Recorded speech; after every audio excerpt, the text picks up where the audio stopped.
Oluvanyuma lwa Ssaabawaabi wa Gavumenti okumenyawo emisango gy'eri avunaana omusinga wa Rwenzururu Charles Wesley Mumbere n'abantu abalala 217 KASESE kwabadde kucacanja ky'okwembuutu n'amazina. Kino oboolyawo kyabadde bwe kityo kubanga omu ku bukwakulizo obwali buteereddwa ku musinga ng'akkirizibwa okweyimirirwa bwe butagenda KASESE. Wabula nga enteekateeka zikolebwa omusinga okugenda KASESE olwali olubiri lwe lwennyamiza. Ng'oggyeko endabika yaalwo ekwoleka ebyaliwo mu 2016 ebyokwerinda olwalumbibwa okusobola okukwata omusinga, embeera gyelulimu era eraga ddala nti ekitiibwa kyalwo kyazikira. Mu 2016 ebyokwerinda omwali amagye ne poliisi nga baduumira yali brigadier mu kiseera ekyo Peter Erweru nga yali akulira ekimera ky'amagye ekyokubiri baalumba olubiri luno olwafuuka amatongo olw'ebintu ebyayonooneka. Abasirikale b'omusinga 62 bwe baatuse ku butaka nga bava mu kkomero ly'Ekirinnya ejjinja gy'abadde basibiddwa, abatuuze tebalamye okwoleka ssanyu nga babakubyeko ekimunye. Wabula mu mbeera eno ey'essanyu ate olw'okusoomozebwa omusinga kwagenda okusanga okusobola okuzzaawo olubiri lwe n'amatiribwa n'agaalimu agaalwesanga ekitiibwa. Ku ntandikwa ya ssabiti eno NTV yatuuseko mu lubiri luno twasanze nga ebiraga amasasi mwe gaayita nga geesuuza bikyaliwo nnyo naddala mu bisenge by'olubiri. Kano oboolyawo kagenda okusigala ng'akabonero ak'enkunala eri abo abali mu lubiri luno bwe lwazindirwa mu 2016 okwoleka ensiitaano eyaliwo.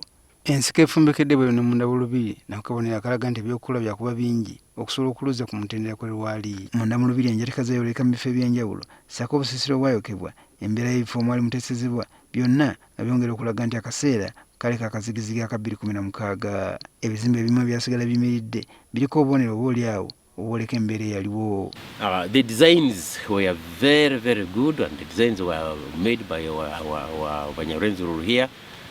The parliament was very beautiful, and it was made of straw, but the floor was a floor of cement.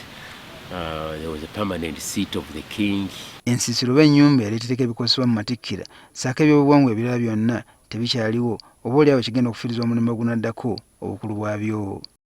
The coronation structure, that is where every year the Omusinga would go on the eve of coronation and perform the rituals that pertain coronation. And inside there were also other regalias that are completely concerned with the coronation processes. Ebintu amatiribwa ebyambalwanga omusinga n'ebirala ng'embira ssaako embugo ebyayambalwanga ku mikolo y'obuwangwa oboolyawo kyakutwala akadde kanene okubizzaawo. That's why there were beads that we put on Nyabawole, that's the queen, we call them royal beads.